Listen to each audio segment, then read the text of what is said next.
Good morning. I'm just taking a quick video of this banana plantation where I have my rotating feedlot going through. This is where we started, and they just slept here for one day. Also, it was the bulls, there's 5 bulls first night on feed, so a bit of adaptation period. We didn't want them to change too quickly, so for the first few days we moved them quickly as well. So there's still quite a lot of grass here. You'll see a difference once I slowed down the rotation, but nice green growth coming back again. Obviously this is getting irrigated because of the bananas. Yep, still here. They were only here a day, but you can see there's nice chicory and lucerne coming through now.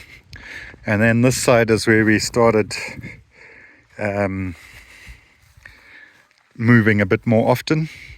And you can see the regrowth coming. That's lucerne, and then the chicory as well there. A few popping through, and more will come as we irrigate more. And then you'll start seeing now as we get closer to the actual feedlot that there's little regrowth so far, but looking nice.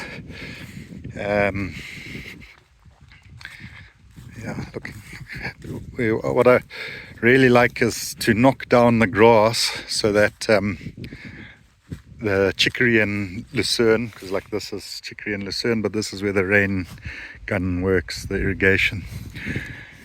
The chicory and lucerne can get a better chance at the light, and they will respond very well in the winter, being cool season plants. Well, actually both of them grow very well in the warm season as well, but there's more competition in the warm season. In the winter they still grow well, where other plants like Rhodes grass doesn't do so well. So I'm just walking down to the feedlot, walking through our little paddock, and yeah, this is what I want: a bit of manure, and then also the mulch on top.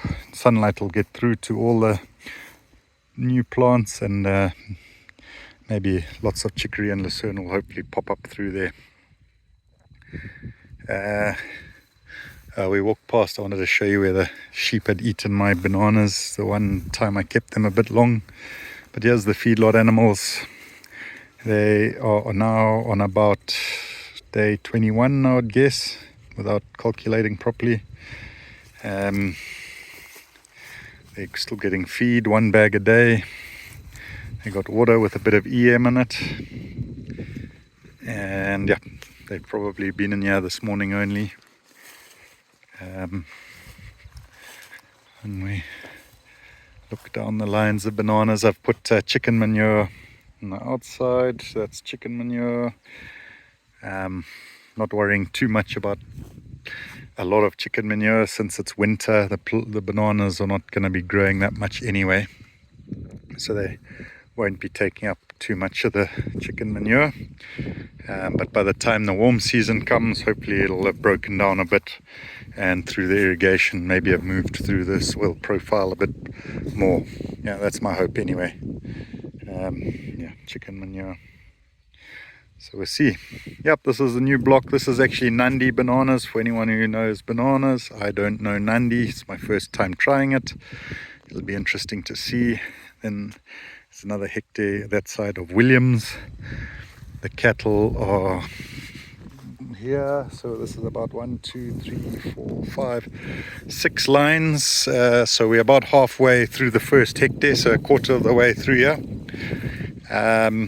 In 1 week's time, these 5 will move to a proper feedlot situation where they're penned in a small space, and they'll stay there for the rest of their feeding. Another 5 will come and start this adaptation phase,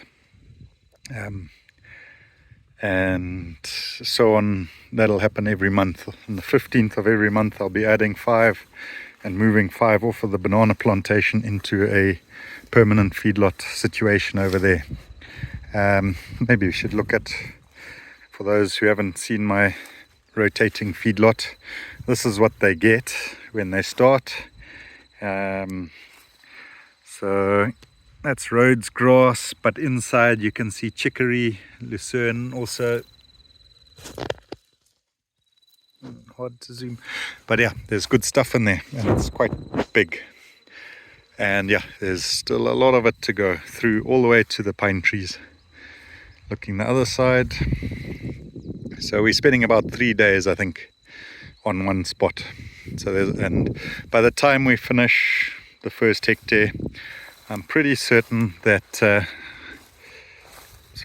the time we finish the first hectare, the last few lines of this hectare, there'll be fresh growth that side, enough to bring the animals back. So this is the feedlot. I'm using Angonis to buck the trend. Not known for feedlot, but we'll give it a go. We are watching to see how long they'll take to finish. They'll be a lot smaller probably, but that's fine. This one here is a Dexter cross, and I've got a few of those,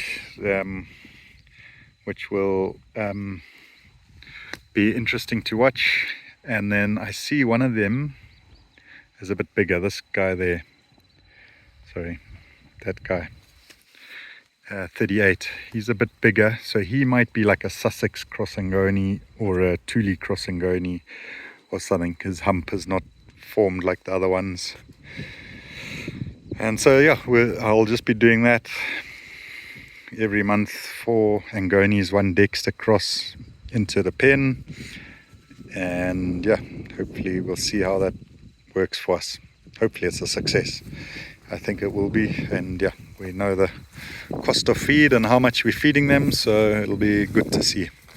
Thanks for watching today. Hope there's something useful there for you, and yep, something different.